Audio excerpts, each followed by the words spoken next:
वो pharmaceutical industry को, वो जो टिपिकल विक्टिम बनाने वाले, पेशेंट बनाए रखने वाले तौर तरीके होते हैं, तो उनको बेनिफिट नहीं करता कि जो पेशेंट्स है वो खुल जाए, वो फ्री हो जाए, वो छूट जाए, वो अपनी हीलिंग अपने हाथ में ले ही ना ले सिर्फ, बल्कि पूरी तरह से हील हो जाए अलग अलग डिजीजेस के साथ, including last stages of certain diseases, life threatening diseases, या जो कॉन्स्टेंटली एक एक्सीडेंट के बाद में या किसी इलनेस के बाद में जिनकी लाइफ चेंज हो गई है, बहुत डिसएम्पावर्ड हो गई है, उस तरह के लोग, अलग अलग एज ग्रुप्स, अलग अलग जेंडर के लोग, बहुत सारे लोग उसमें अपनी जर्नी शेयर करते हैं, अपने एक्सपीरियंसेस शेयर करते हैं, या अपनी रिकवरीज की स्टोरी शेयर करते हैं। बिल्कुल जिस तरह से हम मेडिटेशन को मानते हैं, उस तरह की उसमें ट्यून्स, उस तरह की उनकी वॉल्यूम, उस तरह से उनकी वॉइस की टोन, वो सब नहीं लगेगा हमें एंड अ मिरेकल हैपेंड। वही हकीकत जो कल थी वही आज होती है, और मुझे पता है वही कल होगी। तो क्या है ऐसा कि मैं जो सेम कर रहा हूं या कर रही हूं जिसकी वजह से मेरी लाइफ भी सेम ही होती है? आज बदल के करना है। जैसे हम बोलते भी ask and it's given, already मिल जाती है, लेकिन आपकी फिजिकल रियलिटी क्योंकि ज्यादा डेंस है, उसमें वो चीज मैनिफेस्ट होने में, उसमें वो फिजिकली विजिबल होने में समय लग जाता है। तो इतना फ्री फील होना शुरू हो जाता है कि उनको फर्क ही नहीं पड़ता उसकी उनकी रिपोर्ट्स में क्या दिख रहा है, ये वो डिजीज सो कॉल्ड अभी तक उनकी बॉडी में एग्जिस्ट कर रही है कि नहीं, या उसको क्या नाम दिया जा रहा है। और क्योंकि हम कुछ क्रिएट और कुछ मैनिफेस्ट, कुछ चेंज नहीं ला पाते हैं उसमें, चाहे हम लाख वैसे सोच लें या ऊपर से एफर्मेशंस कर लें, कुछ भी कर लें, यानी कि जैसा माइंड वैसा ही मैटर। जितना आप मैटर रहेंगे उतना ही आप लिमिटेड रहेंगे। तो इसका उल्टा क्या है? एनर्जी बन के रहना। अपने लिए भी उन्होंने बोला कि जब मैंने ये खुद पे किया था तो मेरी सारी एनर्जी, मेरा सारा माइंड, मेरी सारी पावर लगी थी वो जब मैं बेड पे लेटा होता था वो प्रोसेस को शुरुआती करने में या उसको अंजाम देने में। हाल ही में मैं डॉक्टर जो डिस्पेंजा का एक बहुत ही लंबा सा इंटरव्यू सुन रही थी एक दूसरे किसी मेडिकल डॉक्टर के यूट्यूब चैनल पर, और उसमें वो सभी भी बातें वही बोल रहे थे जो वो अक्सर अपने काम के बारे में सालों से पब्लिकली बहुत पैशनेटली शेयर करते आए ही हैं। लेकिन एक बहुत ही अम्यूजिंग चीज़ मुझे ये लगी कि उस वीडियो के नीचे कोई ना कोई कमेंट्स ऐसे ज़रूर थे जो अलग अलग रिलीजन के किसी ना किसी इंसान ने लिखे हुए थे, जिसमें उन्होंने ये कहा था कि डॉक्टर जो डिस्पेंजा जो बोल रहे हैं वो कॉन्सेप्ट या सो एंड सो सेंटेंस या सो एंड सो उनकी समझ उनके रिलीजन में ऑलरेडी दी हुई है, या ये तो उनके रिलीजन से है। तो पूछने की बात यह है कि क्या डॉक्टर जो डिस्पेंजा ने सब कुछ कहीं ना कहीं से बोरो किया और सब कुछ मिला के खिचड़ी पका के लोगों को पेश की है? क्या था डॉक्टर जो डिस्पेंजा की जिंदगी में जो ऐसा था जिसके बाद या जिसके थ्रू उनको ये वाला लाइफ पाथ मिला जहां पे अब वो ये काम करते हैं हीलिंग का? स्पेसिफिकली इसकी बात करेंगे, और बात करेंगे ऑफ कोर्स कौन है डॉक्टर जो डिस्पेंजा, उन लोगों के लिए जिन्हें बिल्कुल नहीं पता, उन लोगों के लिए भी जिन्होंने उनके नाम के बारे में और काम के बारे में, दोनों के बारे में सुना हुआ और शायद थोड़ा और भी इसके बारे में पढ़ा हुआ है। कौन है डॉक्टर जो डिस्पेंजा? क्यों उनकी इतनी चर्चा होती है आजकल? क्यों इतने सारे लोगों में उनका नाम बहुत ज़्यादा फैलता जा रहा है? और जैसे उनका नाम फैलता जा रहा है तो क्यों उनके क्रिटिक्स भी और बढ़ते जा रहे हैं? ऑब्वियसली जबकि उन्हें चाहने वाले उनके क्रिटिक्स से कहीं कहीं ज़्यादा हैं। क्या वाकई जो डिस्पेंजा की टीचिंग्स हमारे लिए कुछ ऐसा मैसेज रखती है जो हमारी लाइफ चेंज कर सके, बहुत पूरी तरह से ट्रांसफॉर्म कर सके? तो समझ मैं अपनी अंडरस्टैंडिंग से शेयर करने की कोशिश करूंगी। Welcome back once again to my channel. मेरा नाम शुचि है और मैं एक INFJ एम्पैथ हूँ, हीलर हूँ और लाइट वर्कर हूँ। वैसे तो जो डिस्पेंजा ने इतना कुछ किया है, इतना कुछ ऑलरेडी शेयर किया है, इतनी सारी पब्लिक टॉक्स हैं उनकी, इतने सारे यूट्यूब वीडियोस हैं, इतनी सारी उनकी बुक्स हैं कि ऑब्वियसली सब कुछ शेयर कर पाना और या डिस्कस भी कर पाना तो बिल्कुल पॉसिबल नहीं है। लेकिन मेरी एक कोशिश होगी कि जो सबके लिए समझना ज़रूरी है, जो कोर है, वो जो उसका वो शेयर करते हैं, उसका जो टॉप हाईलाइट्स है थोड़ी सी, वो शेयर करने की कोशिश कर सकूँ। तो सबसे पहले तो क्या जो डिस्पेंजा ने यहाँ वहाँ से सब जगह से कुछ कुछ कॉन्सेप्ट लेकर सिर्फ उसमें थोड़ी सी अपनी साइंटिफिक अंडरस्टैंडिंग डाल के या कई लोगों के अकॉर्डिंग स्यूडो साइंटिफिक अंडरस्टैंडिंग डालकर कुछ और नया रूप देकर सिर्फ उसको इंग्लिश में प्रेजेंट कर दिया है एक नई ऑडियंस के सामने? तो ऐसा नहीं है। सबसे ज़्यादा समझने की बात जो ये है हर इंसान के लिए, चाहे वो किसी भी धर्म से, किसी भी रिलीजियस आइडियोलॉजी से, किसी भी स्पिरिचुअल पाथ से बिलोंग करता है, वो सबसे पहले ये है कि कुछ भी नया नहीं है। सब कुछ, हर थॉट, हर ट्रूथ, हर इन्वेंशन भी और हर रेवलेशन ऑलरेडी कॉन्शियसनेस का ही पार्ट है, कॉन्शियसनेस की इनफाइनाइट लाइब्रेरी का पार्ट है। जो भी किसी से आता है, जो भी किसी को डाउनलोड होता है, वो वहीं से होता है और कहीं से नहीं। और क्योंकि हमारे जो पुराने ऋषि मुनि होते थे, सेजेस होते थे, या किसी और भी रिलीजन के मिस्टिक्स या किसी रिलीजन के मंक्स, कोई भी इस तरह के इंसान होते थे, इतनी अट्यून्ड स्टेट में होते थे, इतनी highly developed pure spiritual state में होते थे कि वो ऑब्वियसली अपने आप उस स्टेट में कॉन्शियसनेस से कनेक्टेड होते थे, उसके साथ डायरेक्ट उनका लिंक होता था, और इसीलिए उनको बहुत सारी दृष्टि से सब कुछ दिख जाता था। यही तरीका भी होता है कि किसी भी इंसान को वो ट्रूथ समझ आ सकता है। जरूरी नहीं है कि बहुत सारे इंसान हम लोगों के जैसे हर समय उस ट्रूथ से कनेक्टेड हो, किसी ऋषि मुनि की तरह या किसी मंक की तरह, लेकिन कोई ना कोई समय पर अगर इंसान स्पिरिचुअली एडवांस्ड है या जनरली उस स्टेट में पहुंच पाया है जहां वो ट्यून्ड इन है कॉन्शियसनेस के साथ, तो कोई बड़ी बात नहीं है कि उसको कुछ ऐसा डाउनलोड हो जाए या कोई ऐसी रेवलेशन हो जाए या ट्रूथ का कुछ ऐसा ग्लिम्स हो जाए, एक्सपीरियंस हो जाए जो उसकी लाइफ बहुत बदल दे, दृष्टि ही बदल दे। कोई किसी ने पेटेंट नहीं लिया किसी चीज का। और इसीलिए अक्सर हमें अगर कोई चीज बहुत ज्यादा रेजोनेट करती है, जैसे कि हमारे अंदर कोई ट्रूथ है, उस ट्रूथ को छूती है कोई पर्टिकुलर चीज जो हमें स्पेसिफिकली छूती है किसी भी धर्म की, बहुत लाइकली है वो इसलिए क्योंकि कॉन्शियसनेस में जो एक ऑल परवेडिंग ट्रूथ है जिसमें प्योरिटी है वो वहां से आ रही है, वो उसका पार्ट है। इसीलिए वो हर एक को, स्पेशली जिसका दिल और दिमाग खुला हुआ है स्पिरिचुअली, उसको छुएगी। डॉक्टर जो डिस्पेंजा ने ये कभी नहीं बोला है कि उन्हें ये चीजें जो हैं उनके दिमाग से ही आई हैं या उन्होंने पेटेंट लिया है। उन्होंने सिर्फ एक तरीका बनाया है उसको स्पेशली और डेवलप करने का, उसके आसपास रिसर्च करके इस तरह से बना के कि वो बार बार रीडुएबल हो। लेकिन ऑब्वियसली वो बोलते हैं कि सब कुछ कॉन्शियसनेस का ही पार्ट है, और यही इसलिए वो हमें भी सिखाते हैं कि कैसे उस पार्ट से हम कनेक्ट कर पाए जहां से सारे हमारे लिए आंसर्स आते हैं। सब कुछ जो हम सोच भी नहीं सकते वो हमारे लिए अपने आप होता चला जाता है। तो डॉक्टर जो डिस्पेंजा यूएसए के एक कायरोप्रैक्टिक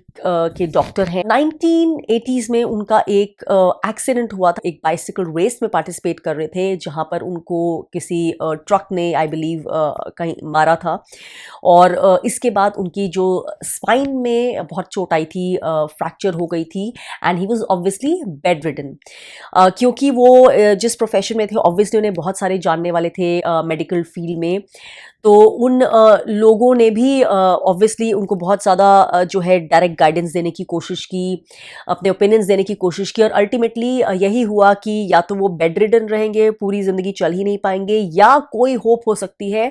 सर्जरी के थ्रू, जो भी 100% नहीं है गारंटी, इतना कुछ अपने ऊपर करवाने के बाद भी शायद कभी ठीक नहीं हो। तो इसे प्रारब्ध कह लो पिछले जन्म के, या जो भी उनको थॉट आए होंगे अंदर से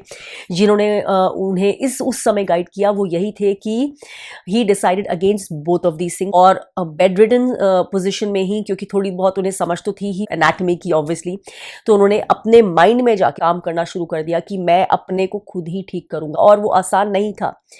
उन्होंने पल पल अपने आप को ध्यान दिया, अपने अंदर जाकर अपनी बॉडी में हीलिंग करनी शुरू की, अपने माइंड को लगा के वर्टिब्रा बाय वर्टिब्रा अपनी स्पाइन को ठीक करना शुरू किया। एंड जैसा कि वो अब शेयर करते हैं कि आई थिंक 6 to 10 वीक्स का प्रोसेस था ये पूरा।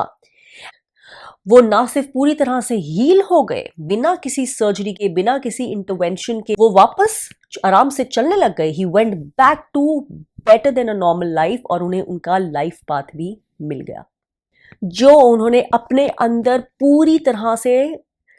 डेमोन्स्ट्रेट किया, एक्सपीरियंस किया। यानी कि ये कि हमारा माइंड कितना पावरफुल है। सारी हीलिंग के टूल्स, रिसोर्सेस हमारे अंदर ही ऑलरेडी मौजूद हैं। वही चीजें उन्होंने अब धीरे धीरे दुनिया से शेयर करनी शुरू की, बल्कि अलग अलग स्टेजेस पर उन्होंने जैसे जैसे उनकी समझ और बढ़ती गई, जैसे जैसे लोग उनके साथ और जुड़ते गए, उनको ऑब्जर्वेशन के लिए और ज़्यादा चीज़ें मिलती गई, और ज़्यादा एक्सपीरियंसेस बढ़ते गए, वैसे वैसे उन्होंने और ज़्यादा साइंटिफिक टूल्स के साथ टेक्नोलॉजी का यूज़ करके ये जो रिजल्ट्स मिलते थे उस पर एक्सपेरिमेंटेशन करने शुरू कर दिए, ताकि प्रूव करने के लिए कि एक्चुअली हमारे ब्रेन में चलता क्या है जब हम अंदर जाकर माइंडफुली कनेक्ट करते हैं खुद से हीलिंग के लिए, सिर्फ फिजिकल हीलिंग नहीं, अपनी लाइफ को किसी भी तरह से हील करने के लिए। और कितनी बार ये रिपीटेबल प्रोसेस हो सकती है, क्या ये हिट एंड ट्रायल की प्रोसेस होती है, या एक्चुअली जितनी बार हम वो चीज़ करेक्टली करते हैं बिना गिव अप किए, कितनी पॉसिबिलिटी होती है, कितने परसेंटेज चांसेस होते हैं कि हम एक्चुअली वो चीज़ बार बार अचीव कर पाए। और ऐसा सब प्रूफ करने में उन्हें बहुत ज़्यादा सक्सेस मिली और इसीलिए ऑब्वियसली क्योंकि रिजल्ट्स बहुत मिलते थे इसलिए लोग उनसे कारवां की तरह और बहुत जुड़ते गए। मेरी खुद की कॉन्शियसनेस में डॉक्टर जो डिस्पेंजा अभी से आई वुड से अबाउट 3-4 साल पहले आए थे और मैंने उनके बारे में पढ़ा, सुना, उनकी थोड़ी सी मेडिटेशंस जो यूट्यूब पे थी क्यूरियोसिटी से सुनी। ऑनेस्टली मुझे इमीडिएटली रेजोनेट नहीं हुआ क्योंकि अगर आप में से भी किसी ने उनकी मेडिटेशन सुनी है तो वो शुरू में थोड़ी सी अजीब लगेगा, हमें शुरू में ऐसे शॉकिंग सा लगेगा, लेकिन धीरे धीरे अगर आप जेन्युइनली क्यूरियस हैं आप रियलाइज करेंगे कि there is a reason for all that because it's again based on जो सारे एक्सपेरिमेंट्स वो कर चुके हैं कि क्या चीज़ वर्क करती है, वो क्यों एक पर्टिकुलर टोन में बोल रहे हैं, वो क्यों एक पर्टिकुलर तरह की का म्यूजिक यूज कर रहे हैं, वो क्यों अपनी पिच चेंज कर रहे हैं। और धीरे धीरे इफ अगर आपके साथ रेजोनेट करेगी वो चीज़ तो आपको डेफिनेटली उससे कनेक्शन फील होने लग जाएगा, फैसिनेट भी करेंगी और साथ में आपको बहुत ज़्यादा इंस्पायर भी करेंगी। इसके अलावा क्या वो और हाइलाइट्स हैं डॉक्टर जो डिस्पेंजा के काम की, अगर उनकी कुछ कोर से चीज़ें निकालनी हो तो मैं शेयर करना चाहूँगी। तो सबसे बड़ी चीज़ जो वो बोलते हैं वो ये है कि माइंड है वो मैटर पे रूल करता है। जैसे कि आपको पता ही होगा अब तक कि सब कुछ एनर्जी है,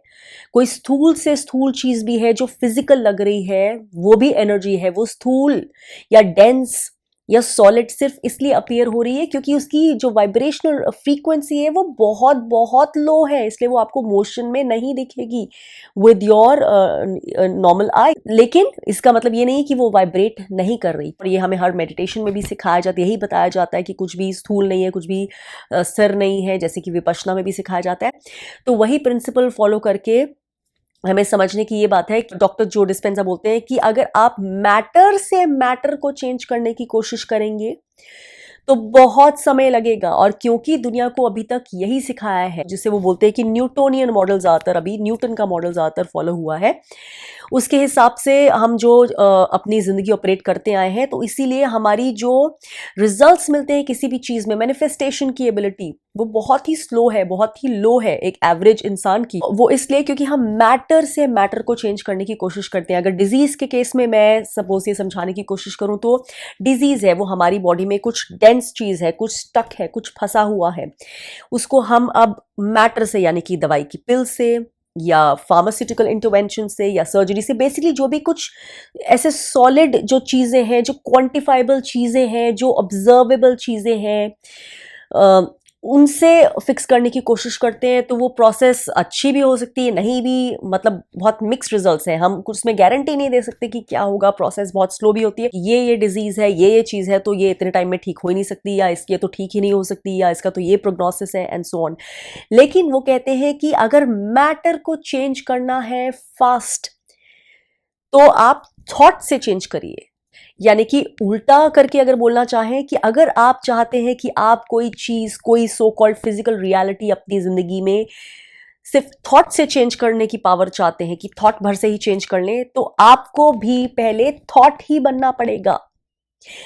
जिसके लिए वो शब्दों का इस्तेमाल करते हैं नथिंग, नो वन, नोबडी। आपको ये बनना पड़ेगा। तो आपको ऐसे जोन में जाना पड़ेगा, of course through the work जो वो अपनी गाइडेंस देते हैं। लेकिन अगर आप खुद ये समझते हैं तो आप खुद भी ऑब्वियसली कर सकते हैं कि आप उस स्टेट में जाएं जहां प्योर कॉन्शियसनेस से कनेक्टेड हैं, जहां आप अपने आप को, ये बॉडी, ये नाम, ये आपके जो सरनेम है, ये आपकी जो so and so bank balance है, ये जो आपकी फैमिली का टाइटल है, आपका एड्रेस है, ये जो आपकी कंट्री का नाम है, ये जो आपकी नेशनैलिटी है, ये जो आपकी रिलीजन है, फला फला चीजें जो भी हैं, ये उसमें कुछ नहीं, आपकी उस वक्त की रियलिटी आप कुछ नहीं है। You are pure consciousness. उस स्टेट में जाकर आप बहुत फास्ट चेंजेस ला सकते हैं अपने फिजिकल रियलिटी में, बजाय कि जब आप फिजिकल से ही, फिजिकल होकर ही, फिजिकल की अवेयरनेस में ही रहकर फिजिकल को चेंज करने की कोशिश करते हैं। And that is one of the most powerful understanding. Obviously ये कोई बड़ी नई चीज नहीं लगेगी और ना ही इसकी इंटेंशन है कि कोई नई चीज लगे, जिसको ऑलरेडी ये चीज पता है उसको जल्दी समझ आएगी सिर्फ ये। लेकिन ऑब्वियसली एप्लीकेशनल तरीके में शायद बहुत लोगों ने इस तरह की चीजों को इतने मास लेवल पर इंप्लीमेंट करने की कोशिश नहीं की। जितना आप मैटर रहेंगे यानी कि जितना आप डेंस रहेंगे, उतना आप लो वाइब्रेशन पे रहेंगे, उतनी ही कम होगी आपकी लाइफ की एफिशिएंसी और आपकी एबिलिटी कनेक्ट करने से, वो जिसे बोलते हैं true happiness, true fulfilment, true success, उतनी ही कम होगी आपकी क्षमता अपने आप को एक्सपीरियंस करने की एज इनफाइनाइट, अनलिमिटेड। यानी कि जितना आप एज वेव रहेंगे, एनर्जी की लहर भी जिसको बोलते हैं, जितना आप एनर्जी के तरह से रहेंगे, इन सिंपल वर्ड समझाने के लिए, उतना ही आप हायर वाइब्रेशनल स्टेट पे रहेंगे, उतनी ही आपकी लाइफ की एफिशिएंसी, आपकी एबिलिटी ऑफ मैनिफेस्टेशन और आपकी कनेक्शन की एबिलिटी और सब कुछ हील कर पाने की एबिलिटी बढ़ेगी, पावरफुल। क्यों ऐसा फिर लोग अक्सर कर नहीं पाते हैं ज्यादातर, और यहां पर आती है डॉक्टर जो डिस्पेंजा की नेक्स्ट बेहद इंपॉर्टेंट हाईलाइट उनके काम की, और वो ये है कि लोगों को पहले ऐसा कर पाने के लिए भी अनलर्न करना है। लर्न से ज्यादा अनलर्न करना है, कंडीशन से ज्यादा पहले अनकंडीशन करना है, प्रोग्रामिंग से ज्यादा अनप्रोग्रामिंग करनी है। क्योंकि अनफॉर्चुनेटली, जैसे कि मैं अपने वीडियोस में भी बोलते ही आ रही हूं, हमारी बहुत फॉल्स प्रोग्रामिंग की गई है, स्पेशली अंडर द मैट्रिक्स। गलत जगह से हमारी सोच ही शुरू होती है किसी भी चीज को डील करने के लिए, उसे हील करने के लिए। ऑब्वियसली उसके रिजल्ट्स भी हमें इसलिए इतने लिमिटेड होते हैं, इसलिए हमारी रियलिटी इतनी स्टक, इतनी डेंस, इतनी लिमिटेड होती है। अनलर्न, अनलर्न, अनलर्न, अनडू, और ऐसे फील्ड में जाकर जहां पर वो अगेन लिमिटेड नहीं हो अपनी किसी भी पहचान से। और इसीलिए वो बोलते हैं कि वहां पे आप नाम नहीं है, आप आपका काम नहीं है, आप आपकी डेली हैबिट्स नहीं है, अपने डेली प्रोग्राम्स नहीं है, आप वहां कुछ नहीं है, आप प्योर थॉट है, आप प्योर अवेयरनेस है। क्योंकि वहीं से आप मैटर को इतनी पावरफुली, इतनी फास्ट इन्फ्लुएंस करने की शुरुआत कर सकते हैं। मैटर बनकर आप मैटर को इन्फ्लुएंस करने की कोशिश करेंगे, फिजिकल रहकर आप लाइफ को चेंज करने की कोशिश करेंगे, तो उसके परिणाम कितने फास्ट होते हैं, कितने एफिशिएंट होते हैं, या होते भी नहीं है, कितने हिट एंड ट्रायल वाले होते हैं, ये तो हम लोग अपनी जिंदगी में आई थिंक देखते ही आए हैं सिंस एवर। और यही फाउंडेशन भी होती है जो डायरेक्ट गाइडेंस में वो जो अप्लाई करना सिखाते हैं, उसमें जो हीलिंग होती है, यही कि जब लोग एक के बाद एक वो स्टेट में पहुंच जाते हैं और देखते हैं कि वो बार बार उस स्टेट में जा पाते हैं एट विल, वहां पर जाकर जब वो अपने आप को एक्सपीरियंस करते हैं, जो भी वो चीज अपनी लाइफ में ट्रांसफॉर्मेशनल पावरफुल चेंज चाह रहे हो, वहां पर जाकर वो जब उसको फील करना शुरू करते हैं जैसे कि वो ऑलरेडी हो चुका है, वहां पर जाकर वो उसको अपनी लाइफ की डेस्टिनी को चेंज करना चाहते हैं, वो चेंज उसके बाद बहुत जल्दी उनको विजिबल होने लग जाता है। क्योंकि फिजिकल में चेंज होने में हम जानते हैं समय लगता है, टाइम एंड स्पेस का फैक्टर आ जाता है। वाइब्रेशनल रेल में आपके वोर्टेक्स में वो चीज ऑलरेडी आ जाती है, वो शुरू हो जाती है। जैसे कि वो एग्जांपल देते हैं कि बहुत सारे लोग जो अपने कुछ फिजिकली चेंज करना चाह रहे हैं, तो वो बार बार वो फील्ड में कनेक्ट करना शुरू कर दिया और पावरफुली चेंज करना शुरू कर रहे हैं अपनी बॉडी में, और उनको ऐसा लगता है कि जैसे वो हील होने शुरू हो गए, अपने अंदर फिजिकल शिफ्ट्स दिखने शुरू हो जाते हैं। लेकिन हो सकता है वो जब ब्लड टेस्ट कराएं, ब्लड वर्क करवाएं, तो उन्हें बार बार रिपोर्ट्स फिर से सेम आए, या उनकी बीमारी के जो फिजिकल पैरामीटर्स होते हैं, क्लिनिकल पैरामीटर्स, वो अनचेंज दिखे। लेकिन उससे भी बड़ी बात यह है कि वो चेंज जब भी हो, जो मिरेकल होता है कि एक पॉइंट के बाद वो फिजिकल चेंज भी दिखने से पहले उनकी रिपोर्ट्स में they start feeling so free, वो ऑलरेडी हील्ड फील होना शुरू हो जाते हैं। उन्हें मैटर ही नहीं करता कि अब रिपोर्ट में क्या आना है, क्या नहीं, डॉक्टर्स कैसे परसीव कर रहे हैं, वो डर चला जाता है, वो ऑब्सेशन, वो अटैचमेंट ही चली जाती है। और जैसे ही ये होता है, ये इनर चेंज एनर्जेटिक होता है, ये शिफ्ट होता है, वैसे ही बहुत ही कम समय में उनके फिजिकल चेंजेस भी, वो रिजल्ट भी, वो सीन वे में भी दिखने लग जाते हैं। So this is the core कि आप जैसे फील कर रहे हैं वो रियलिटी आपकी क्रिएट करने लग जाता है। आपको जब किसी चीज से ऑब्सेशन, अटैचमेंट, नेगेटिव फियर चला जाता है, तो वो आपकी लाइफ में उसकी रेजोनेंस, आपकी फ्रीक्वेंसी ऑटोमेटिकली खत्म हो जाती है। मोस्ट ऑफन लोग जो डिस्पेंजा के अकॉर्डिंग इसलिए भी ये चेंजेस नहीं कर पाते हैं क्योंकि वो अपने पास्ट में होते हैं। जब भी वो बैठते हैं, उनके थॉट्स या तो पास्ट में होते हैं, they are thinking of themselves from based on past में क्या हुआ था, पास्ट में क्या एक्सपीरियंस हुआ था, या वो फ्यूचर के बारे में उनका दिमाग भाग रहा होता है। वो in the moment, in the present moment कभी नहीं होते, और इन द प्रेजेंट मोमेंट में हुए बिना आप कुछ चेंज कर ही नहीं सकते हैं, मैनिफेस्टेशन कर ही नहीं सकते हैं। और वही प्रेजेंट मोमेंट में होना, वो आपको उस स्टेट में जाना, वही सिखाते हैं। साथ में ऑब्वियसली वो ये भी बोलते हैं, जिसमें कोई रॉकेट साइंस नहीं है, कि स्ट्रेस की स्टेट में हमारा एनर्जी फील्ड ऐसे होता है, स्ट्रेस की स्टेट में, फियर की स्टेट में, कि वहां पर हम कुछ क्रिएट कर ही नहीं सकते हैं, वहां पर हम सिर्फ विक्टिम हैं। जब तक हम विक्टिमहुड की स्टेट में अपने आप को बेचारा मानते हैं, अपने आप को अब्यूज्ड, एक्सप्लॉइटेड मानते हैं, अपने आप को डिसएम्पावर्ड मानते हैं, जब तक हम अपने आप को ऐसे मानते हैं कि हम किसी और के क्या एक्शंस हैं, हम सिर्फ उसके ऊपर डिपेंडेंट है, हमारे साथ क्या क्या होता है या हमारी क्या स्थिति होती है, खुद से हमारी कोई ऑटोनॉमी है ही नहीं, सेल्फ गवर्निंग पावर है ही नहीं, that is one of the lowest vibrational states. वहां से हम कुछ क्रिएट नहीं कर पाते, कुछ मैनिफेस्ट नहीं कर पाते, क्योंकि हम उस स्टेट में स्टक हैं, वो मैटर वाली डेंस स्टेट में स्टक है, एनर्जी की स्टेट में है ही नहीं फ्री फ्लोइंग एनर्जी, इसलिए उस स्टेट में कुछ चेंज नहीं होता। और क्योंकि चेंज नहीं होता इसलिए हमें और लगता है कि चेंज तो हो ही नहीं सकता, क्योंकि हम बेचारे हैं, हमारे पास पावर ही नहीं है, हमारी पावर तो किसी और के पास है, और वो सेल्फ फुलफिलिंग पूरा लूप बन जाता है। इसी से रिलेटेड है नेक्स्ट सबसे इंपॉर्टेंट अंडरस्टैंडिंग जो डिस्पेंजा की वर्क की, और वो है कि जब तक आप बदलेंगे नहीं, कुछ नहीं बदलेगा। और बदलने से उनका मतलब ये नहीं है कि एक दिन ब्रश आपने उठ के 7 बजे के बजाय 7:30 बजे कर लिया, वो मतलब नहीं है। Change means radical drastic change. इतना ऑब्जर्व करना खुद को कि मेरी लाइफ अगर ऐसे स्टक है, मैं ऐसे हूं, इफ इट्स अनचेंज, कितना भी कष्ट हो, कितना भी अनफेमिलियर लगे, कितना भी डिस्कम्फर्टिंग लगे, आज अपने कंफर्ट जोन से निकलना है, आज वो शुरुआत करनी है। बिकॉज जब तक कुछ नहीं बदलेगा मेरी जिंदगी में, तब तक कुछ जिंदगी के लिए भी नहीं बदलेगा, ये फैक्ट है। और इसीलिए मोस्ट लोगों की लाइफ भी, जैसे हम चैनल पे भी देखते हैं, जो कंप्लेन बहुत करते हैं उनकी लाइफ नहीं बदलती है, लेकिन क्योंकि वो कुछ डिफरेंट नहीं करते, सिर्फ कंप्लेन करते हैं। आने वाले कल में भी कंप्लेन करेंगे, आने वाले बीते हुए कल में भी उन्होंने कंप्लेन ही की थी। तो till you start changing and becoming radically different अपनी लाइफ में, अपनी हैबिट्स, एटीट्यूड्स, थॉट प्रोसेस के प्रति इतने माइंडफुल हो जाओ, तब तक आपको वो आप मोमेंटम, वो एनर्जी को मोमेंटम नहीं दे पाएंगे जिससे चेंज शुरू होगा। अपनी एक और फेवरेट हाईलाइट मैं शेयर करूंगी, थोड़ी सी देर में, बने रहिए। लेकिन उससे पहले मैं बात करना चाहूंगी कि डॉक्टर जो डिस्पेंजा ज्यादातर काम मेडिटेशन बेस्ड होता है। बहुत सारी मेडिटेशन, जैसे मैंने कहा, वो हो सकता है अगर किसी ने फर्स्ट टाइम ट्राई की हो तो उसे थोड़ी सी बहुत डिफरेंट या वियर्ड भी लग सकती है, लेकिन अगर आप बने रहे तो एटलीस्ट एक स्टेट पे आ जाए जहाँ पे आपको रेजोनेट करने लगे, तो आप बहुत कुछ गेन कर सकते हैं। उनका बहुत सारी जो आई थिंक वो रिट्रीट्स करते हैं, मैं तो किसी रिट्रीट पे गई नहीं इसलिए मैं वो डायरेक्ट इन्फॉर्मेशन नहीं दे सकती। तो हर तरह के लोगों को जो हर तरह की प्रॉब्लम, स्पेशली फिजिकल प्रॉब्लम्स के साथ आए होते हैं, उन्हें स्टार्ट से लेके, स्क्रैच से लेके वो हाइटन स्टेट में बार बार ले जाते हैं, दैट मेजरेबल स्टेट, जहाँ पर वो बोलते हैं अकॉर्डिंग टू रिसर्च नाउ, क्योंकि वो बहुत ब्रेन मैपिंग कर चुके हैं, कि इस स्टेट पे जब वो देखते हैं अपने मॉनिटर्स पे कि एक स्टेट पे जब इंसान पहुंचता है, ब्रेन में उसकी सर्टेन एरियाज लिट अप होते हैं, वो बोलते हैं कि अब ब्रेन जो है कोहेरेंट है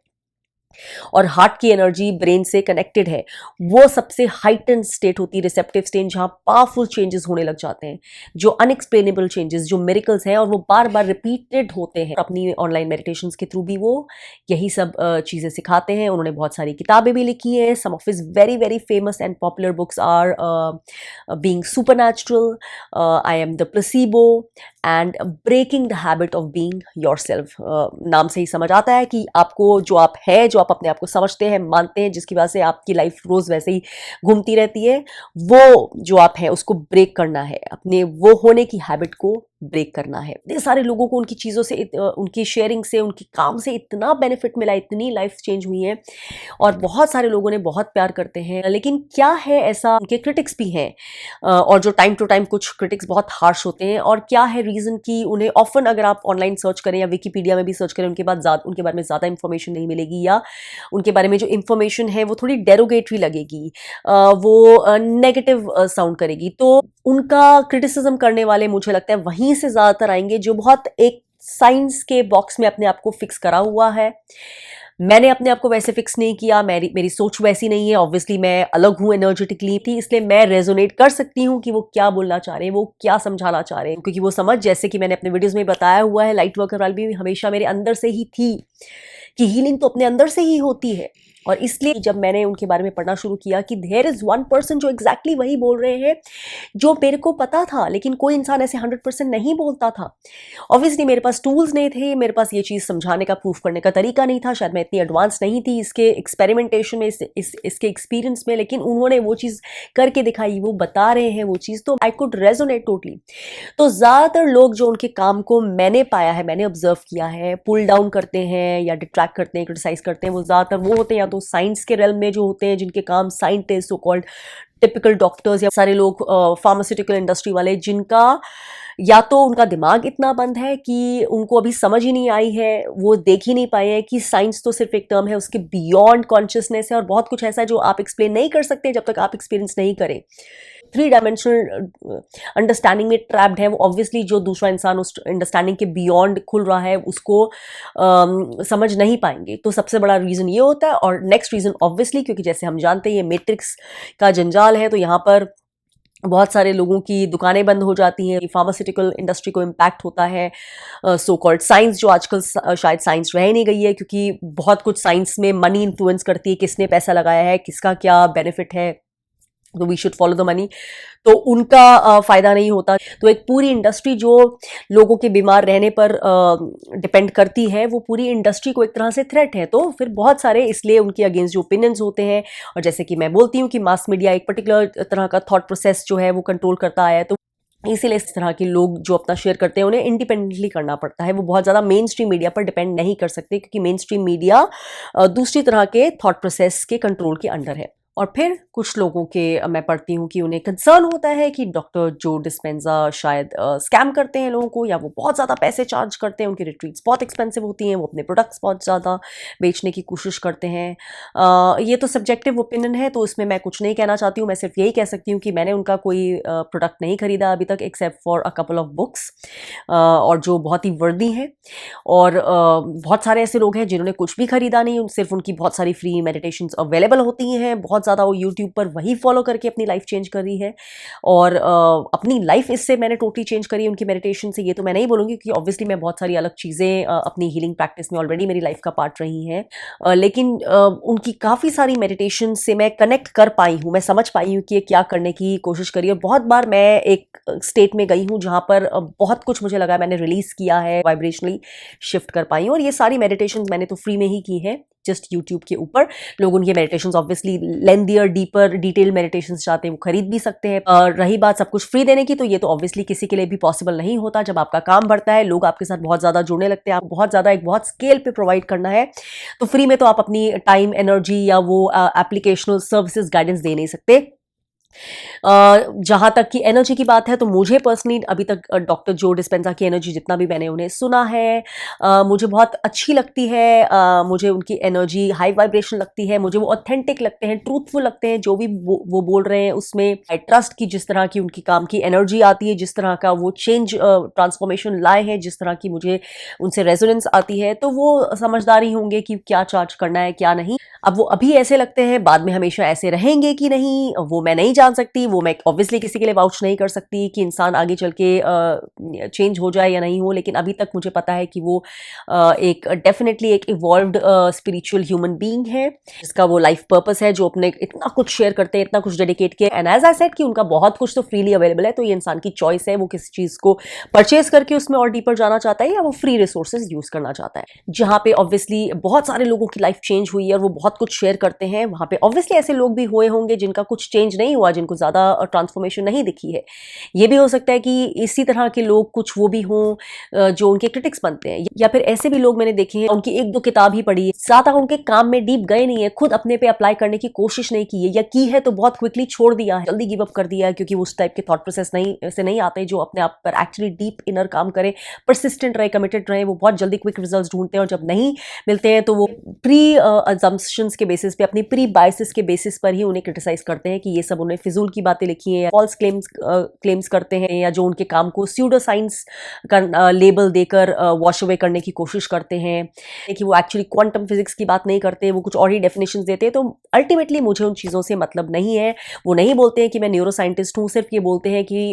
मैंने न्यूरो साइंस पढ़ी हुई है। ऑब्वियसली उन्हें समझ तो है इस फील्ड की, मेडिकल की भी थोड़ी समझ है। ऐसे भी लोग होते हैं जो खुद चाहते हैं कि उनकी फैन फॉलोइंग हो, या वो उस तरह का शायद कर पाए, शायद उनके अंदर एस्पिरेशंस हो, नहीं कर पाते तो वो जेलस होते हैं। और वैसे भी जैसे हम जानते हैं कि अगर किसी की पॉजिटिव एनर्जी है, लाइट चेंज को इंसान ला रहा है बहुत पावरफुल, तो जो उस तरह से ऑथेंटिक नहीं है या उस तरह की एनर्जी से कनेक्टेड नहीं है, वो उसको पुल डाउन करने की कोशिश करते हैं। डार्कनेस जो है वो लाइट को रोकने की कोशिश करती है। तो ये मेरे पर्सनल ओपिनियंस हैं। जहाँ तक कि काम से ट्रांसफॉर्मेशन की बात है, डॉक्टर जो डिस्पेंजा ने कभी डिनाई नहीं किया, वो क्लियरली बोलते कि बिफोर इट गेट्स ईजी वो डिफिकल्ट होगा, क्योंकि आप अपनी लाइफ चेंज कर रहे हैं, आप अपने एक ढांचा है, एक हैबिट्स का, एक एटीट्यूड्स का, एक थॉट प्रोसेस का, उसी में घूमे हैं सारी जिंदगी। तो सडनली एक दिन उठ के आप बिस्तर से सोचे कि आज मैं कुछ बदल जाऊं, आसान नहीं होने वाला है। तो पहले तो जैसे कि मैं ऑलरेडी बोल चुकी हूं, उनकी टीचिंग्स हैं कि you have to start being different, breaking the habit of being you. तो वो ब्रेक करना इतना आसान थोड़ी है, उसमें समय लगता है। बिफोर वो आसान होने लगे, माइंडफुल रहना पड़ेगा कि मैं अभी क्या सोच रहा हूं, ये नेक्स्ट हैबिट मुझे कैसे इन्फ्लुएंस कर रही है, ये थॉट मुझे कहां ले जा रहा है। आपको बार बार वो प्रोसेस के थ्रू निकल कर आप एक स्टेज पे पहुंचेंगे जब आप उस मोमेंटम में भी आएंगे कि आपका काम अब एक तीव्र गति से आगे बढ़ने लगे, एक नेक्स्ट एनर्जी लेवल पे। हो सकता है उन्होंने पहले पासवर्ड्स में ये बहुत इतना किया हो, इसलिए उनके लिए जो मुश्किल लगा उन्हें, लेकिन 6-7 हफ्तों में हुआ, वो किसी दूसरे इंसान की जिसके लिए वो नई चीज है बिल्कुल, उसके लिए शायद वो 6 महीने लगे या may be couple of years लगे उस तरह का ब्रेक थ्रू लेने में। तो ये तो रिलेटिव होता है, हम सब जानते हैं, क्योंकि हम सेम स्पिरिचुअल लेवल पर या सेम तरह की डेडिकेशन, कमिटमेंट, एनर्जी देने को अपने ही चेंज के लिए तैयार नहीं होते हैं। तो इसके लिए मुझे लगता है ये तो बहुत कॉमन सेंस की बात है कि आप मैसेंजर को ब्लेम नहीं कर सकते हैं। जो अपनी लाइफ में ये कर चुका है या हजारों लोगों के साथ प्रूफ करके दिखा रहा है, जो हजारों लोग अपनी कहानी खुद सुना रहे हैं चेंज की, आप उन पर डाउट नहीं कर सकते। जो नहीं कर पा रहा है या जो अपने बायसेस की वजह से उस काम को डिनाउंस कर रहा है, या जो स्यूडो साइंस बोल रहा है क्योंकि वो एक साइंस को ही एक कैटेगरी, एक लेबल बनाकर जीता है, तो आप ये वाले क्राइटेरिया मेरे लिए वैलिड ही नहीं होते हैं। प्राइमरी एनर्जी मुझे आती है डॉक्टर डिस्पेंजा से, वो एक हेल्प की, एक कंपैशन की, एक डीप एम्पैथी की एनर्जी आती है, और बहुत बहुत बहुत पैशन अपने काम के प्रति, और उस काम के थ्रू लोगों की जिंदगी ट्रांसफॉर्म कर देने की। उन लोगों की जो अभी तक अपने आप को सिर्फ बेचारा, बेबस मानते आए थे, और स्पेशली बहुत सारे ऐसे लोगों की जिन्हें मेडिकल फील्ड ने ऑलमोस्ट निग्लेक्ट कर दिया था, या जिनके ऊपर गिव अप कर दिया था और उनको बोल दिया था कि शायद उनके पास जीने के लिए ही बहुत ज्यादा दिन नहीं है। सो जैसे मैं उन्हें देखती हूँ, मैं उन्हें डेफिनेटली एक पावरफुल लाइट वर्कर, एक पावरफुल बीकन ऑफ चेंज की तरह देखती हूँ, और यही रियलिटी में मानती हूँ, एटलीस्ट जो मैंने अभी तक देखा परखा है एज ऑफ टुडे। इसलिए मैंने सोचा कि उनके बारे में ज़रूर एक ना एक वीडियो में बात करूंगी। बाकी जो वैलिड है, लोग अपने खुद समझदार हैं, उनको क्या सोचना है, क्या नहीं, उनके लिए क्या रेजोनेट करता है, क्या नहीं, ये तो अपना खुद का ही ओपिनियन बनाना चाहिए। मैं किसी को ब्लाइंडली फॉलो ना करती हूँ, ना कभी करूंगी। और फाइनली इस वीडियो को एंड करने से पहले वो फाइनल चीज डॉक्टर जो डिस्पेंजा के काम से जो मुझे लगता है शेयर करना महत्वपूर्ण है, और वो ये है कि आपके थॉट्स, आपकी फीलिंग्स और आपके सारे एक्शंस और तौर तरीके डिटरमिन करते हैं वो ढांचा जिसे आप फिर समझते हैं आपकी पर्सनालिटी। और आपका हर थॉट, आपका हर एक्शन, आपकी हर फीलिंग का एक ना एक इलेक्ट्रिकल चार्ज होता है, एक फ्रीक्वेंसी होती है, और ये चार्ज इन टर्न डिटरमिन करता है हर चीज, एक तिनका भी जो आपकी लाइफ से कनेक्टेड है। इसलिए ऑब्वियसली वो डिटरमिन करता है कि आपके इलेक्ट्रिकल फील्ड में, आपके मैग्नेटिक फील्ड में क्या हकीकत आती है, आप क्या ड्रॉ करते हैं, क्या अट्रैक्ट करते हैं। जहां आपकी एनर्जी जाती है, जिस चीज पे आप अटेंशन देते हैं, वही चीज बड़ी होती है, और जैसे आप सोचते हैं उसी की इलेक्ट्रिकल रेजोनेंस, उसी की एनर्जेटिक फ्रीक्वेंसी आपकी जिंदगी का सच तथ्य डिसाइड करती है। तो ये बेहद सोचने की बात है, और इन्हीं सारे हाइलाइट्स के ऊपर आधारित है डॉक्टर जो डिस्पेंजा का ढेर सारा काम। But I do hope he is blessed abundantly for all the good work he does. बाकी तो कर्मों को देखने वाला और उसका लेखा जोखा रखने वाला यूनिवर्स बैठा ही है, तो हमें इन बातों की चिंता करने की जरूरत नहीं है। अगर आप डॉक्टर जो डिस्पेंजा के काम के बारे में क्यूरियस थे और समझ नहीं पा रहे थे अभी तक, तो आई होप आपकी वो क्यूरियोसिटी आज इस वीडियो से थोड़ी शांत हुई हो। उसके ऊपर आप और रिसर्च कर सकते हैं। वैसे भी जैसे कहते हैं ना, जो अपने ऊपर काम करने के लिए तैयार है और जो चेंज होने के लिए तैयार है, बदलाव लाने के लिए तैयार है, उसके लिए एक सही तिनके का सहारा भी काफी होता है, और जो नहीं, उसके लिए सारा यूनिवर्स भी कुछ नहीं कर पाता है।